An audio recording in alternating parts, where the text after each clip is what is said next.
Selamat malam Bapak Ibu dan saudara yang dikasihi Tuhan. Semoga kita tetap dalam keadaan baik, sehat, dalam naungan kasih setia Tuhan. Bagi saudara-saudara yang dalam keadaan kurang sehat ataupun sakit, kiranya Tuhan menolong dan memberkati proses pemulihannya, sehingga dalam waktu dekat saudara sehat kembali seperti sedia kala. Dan bagi saudara-saudara yang hidup dalam duka cita, karena sebagian anggota keluarga yang dicintai telah mendahului kita kembali ke pangkuan Tuhan, maka kami ingin menyampaikan rasa prihatin, duka cita, dan empati kami. Disertai dengan doa kiranya Roh Kudus memberikan kekuatan dan penghiburan bagi saudara, sehingga tetap kuat dan tabah menghadapi suasana duka cita pada saat kini. Saudara-saudara yang saya kasih di dalam Tuhan Yesus, saat ini kita semua merasakan dan menghadapi kondisi yang sangat sukar dan sangat memprihatinkan oleh karena virus corona dengan penyebarannya yang begitu cepat dan dampaknya yang sangat dahsyat. Baik dalam bidang kesehatan, banyak orang yang sakit bahkan sampai meninggal. Di bidang ekonomi, banyak orang yang mengalami kesulitan dalam bekerja. Para pengusaha menutup tokonya. Demikian juga di dalam bidang psikologi. Banyak orang yang stres, panik, ataupun fobia. Demikian juga dalam hidup keagamaan. Mengalami perubahan yang sangat luar biasa. Dalam situasi yang sangat sukar dan memprihatinkan ini, perkenankan saya menyapa Bapak Ibu Saudara dengan kata sapaan berjaga-jagalah dan berdoalah. Sebenarnya ini merupakan pesan firman Tuhan yang dicatat di dalam kitab Injil Matius, pasal 26 ayat 41. Demikian kalimat lengkapnya. Berjaga-jagalah dan berdoalah, supaya kamu jangan jatuh ke dalam pencobaan. Roh memang penurut, tetapi daging lemah. Tujuan dari firman Tuhan itu adalah ketika bahaya terjadi, kita semua dapat terhindar atau tidak mengalami kejatuhan dalam pencobaan.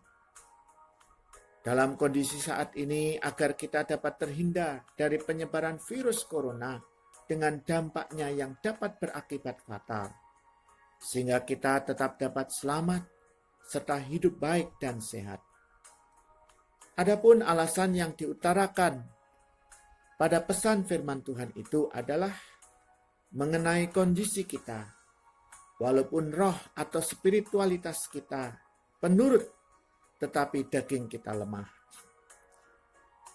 Misalnya roh kita ingin menunaikan ibadah dengan sebaik-baiknya, seperti yang kita lakukan pada tiap hari Minggu dalam komunitas umat.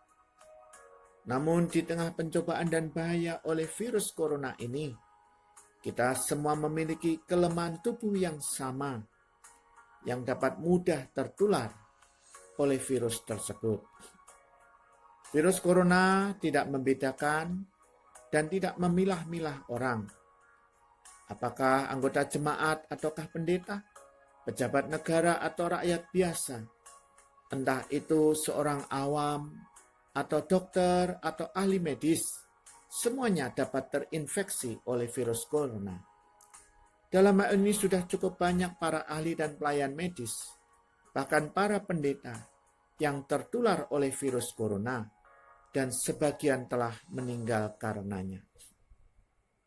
Justru karena itulah seruan dari pemerintah agar rakyat melakukan social distancing serta physical distancing merupakan hal yang sangat penting dan sebagai salah satu wujud nyata dari pesan berjaga-jagalah.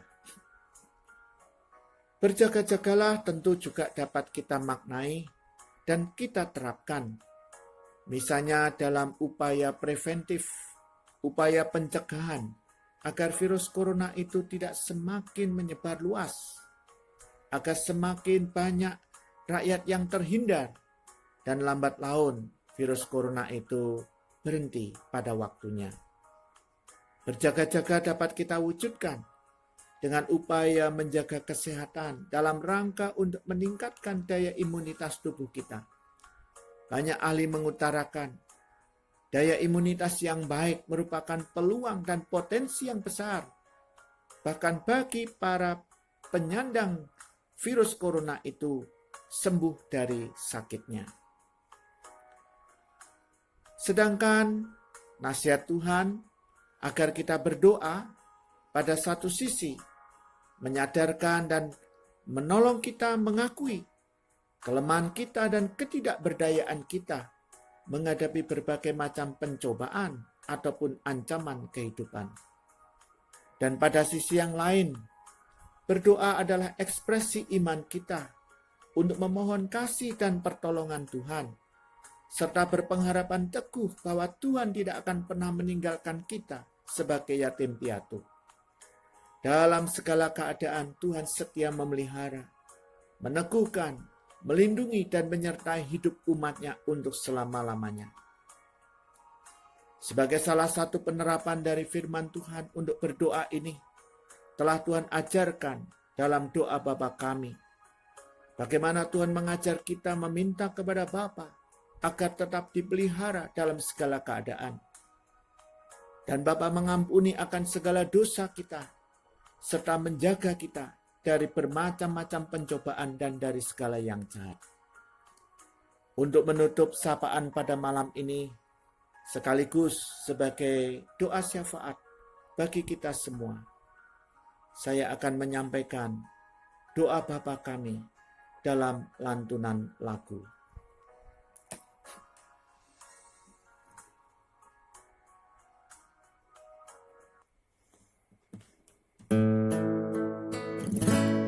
Bapa kami yang ada di surga, dikuduskanlah namamu, datanglah kerajaanmu,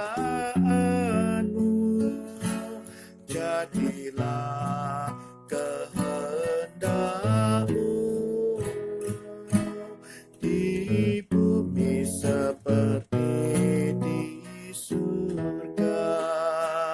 Berilah kami pada hari ini makanan kami yang secukupnya, dan ampuni kesalahan kami seperti kami ampuni yang lain. Jauhkanlah kami dari pencobaan, lepaskanlah kami dari yang jahat. Sebab Engkau yang punya kerajaan, serta kuasa dan kemuliaan sampai selama-lamanya. Amin. Amin.